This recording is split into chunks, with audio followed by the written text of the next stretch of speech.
Hey Prof Bailey, Anve here. This is my creative project. Now, imagine an atheist in a moment of crisis whispering to themselves, God, hello, if you're out there, I know I said you don't exist, but please, please, please help me with this one thing. Sounds like a bit of a joke, right? How can you address a prayer to someone that you may not actually believe in, or you really don't believe in? In today's video, I'm going to explore that specific puzzle.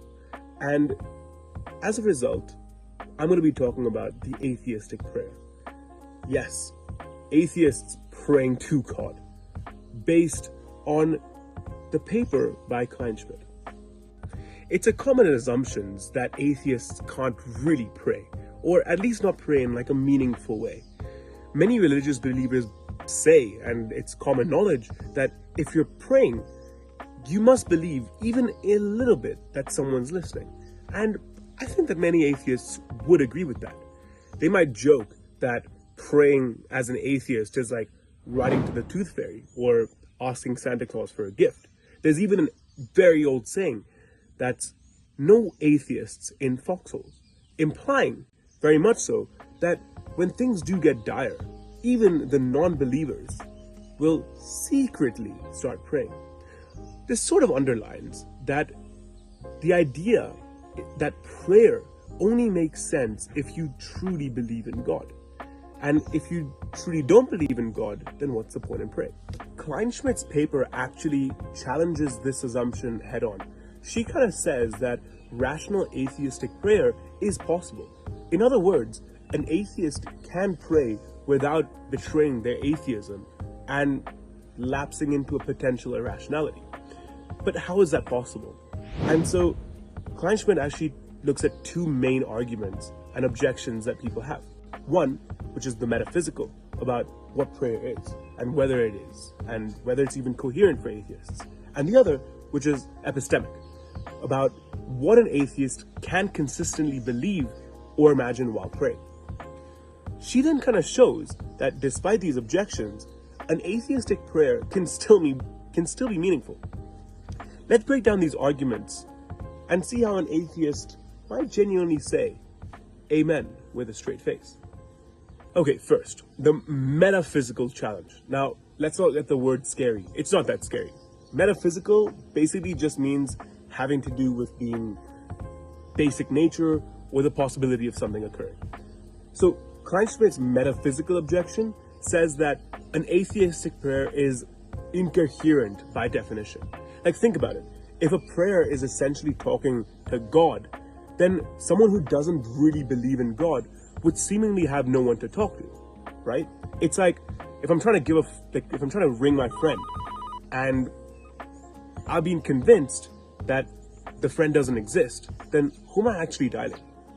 In a more philosophical term, the act of prayer seems to require an intention, something where you're communicating with God. But an atheist, by definition, believes no such being is there. So critics therefore would say that atheistic prayer either isn't real prayer at all, or the atheist isn't really an atheist in the moment. It sounds like a logical dead end, right? To genuinely pray to God, you must at least believe someone could hear you. Alright, so how can an atheist get around this? Who are you talking to problem? Well, Kleinschmidt sort of answers this and says that they're praying in a different mode. A sort of conditional or hypothetical prayer. Imagine an atheist praying to whom it may concern, right? It's like in practice, an atheist's prayer may go, "Dear God, if you do exist." That's what they're doing. They don't assume that God is there. They're just addressing the prayer on the off chance. It's like if I send an SOS signal out, I'm not sure that anyone's out there to receive it, but I'm gonna send it anyway, because what have I got to lose? I might get saved. By the same token, an atheist can rationally call out in a prayer, knowing full well that there may not be anyone on the other end. It's effectively like praying as if someone could be listening without the prior belief that someone actually is. Kleinschmidt draws on a model from various other philosophers to kind of flesh out what this atheistic prayer might look like. According to this model, an atheist's prayer is actually quite similar to a theistic's prayer in many ways. For one thing, if God actually does exist, then an atheistic's prayer would be heard by God, just like someone who believed in God's prayer would. The atheist does not actually believe this, of course, but let's think about it from God's perspective. If a person is reaching out, even if they're half in doubt, and God could respond, in that sense, the atheist is unknowingly doing what a religious person does. They're basically attempting to communicate with the divine. On top of this, even from the atheistic side, the act of praying could have very familiar effects. They might be expressing hopes, their fears, or gratitude in their prayers, which can definitely provide comfort or moral insight, just as it does for people who do believe in God. Over time, if the atheist prays regularly, just in case, then they might even start to develop something like a relationship with God. Strangely, a very one-sided relationship that could become two-sided if God exists. Now, of course, there are some aspects of a typical believer's relationship with God that are missing. An atheist isn't going to have outward trust or love for God, since they doubt that He's real. But they could have conditional trust or hope. For example, I might say, I don't think you're there, but if you are, I hope you'll help me guide me. The bottom line is that in many respects, an atheistic prayer can function on par with a theistic prayer. It's not just empty memory. It can genuinely be an attempt at communication. We have now addressed the first objection by basically showing that an atheistic prayer isn't a logical contradiction after all. It's unusual, but it's not impossible. Now, let's look at the second big challenge, which is the epistemic objection. Now, let's not fool ourselves. Epistemic is a tough word, but it's really not. Epistemic basically means relating to knowledge or some sort of belief. So, the objection in this case is that even if an atheist is praying isn't logically impossible, is it rational? It might seem like an atheist has to juggle like these two conflicting thoughts to a prayer. In one, it's that I believe that there is no God, and the second is maybe God is out there listening. Holding both of these sort of at once feels quite problematic. If you're sure enough to call yourself an atheist, then how in the next breath admit that there's even a possibility in the slightest that you could be wrong by acting as if God might hear you? It's kind of like saying there's a clash of beliefs, and it's almost like a person going up to a door and saying, I'm certain that there's no one behind it, but let me just knock on the door and make sure. The epistemic objection in this case presses on that point, right?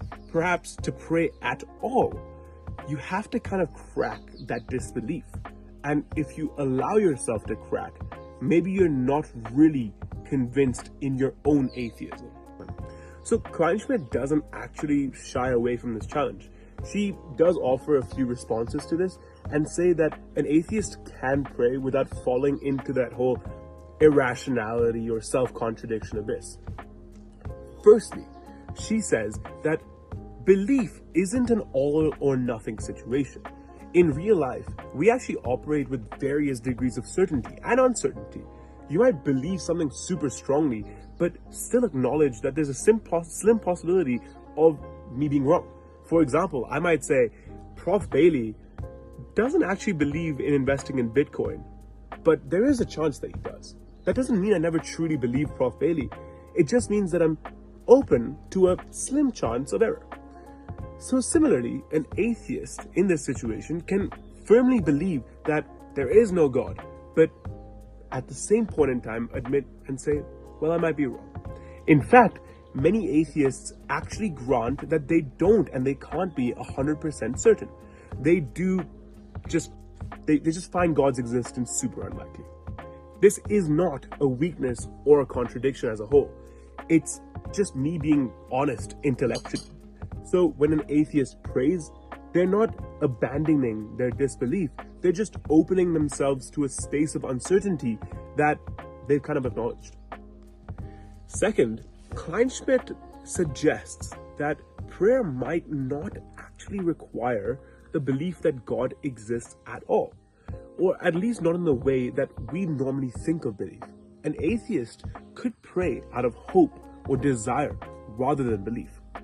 Someone might pray because they wish there was a listening ear, or because the act of praying brings them some sort of personal comfort. I do that all the time. It might bring me some clarity. But it's not because they've suddenly believed or reasoned that God exists. In this way, an atheist's mindset during the prayer is, I'm doing this as an act, as if someone could hear me, because it helps me articulate my hopes or my concerns. This, as a result, doesn't actually breach what it means to be an atheist, or them overall not believing in God's existence. So, can atheists pray? After walking through these arguments, the answer is yes, they can. It turns out that atheistic prayer can both be coherent and meaningful in a way. The atheist can say a prayer without contradicting themselves, by treating it as a one-sided conversation that they don't necessarily expect to be heard. If no one's truly listening, then the prayer still serves its purpose for the person. It provides comfort, moral insight. But if in surprise someone is listening, say God does exist after all, then the atheist has managed to communicate to God even without believing in him. In a way, it's a win-win scenario. But to put it lightheartedly, an atheist's prayer might end with amen, I guess. But that amen still counts. Who knew?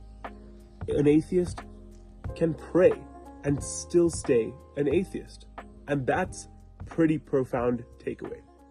Thanks for watching, and dare I say, amen to that.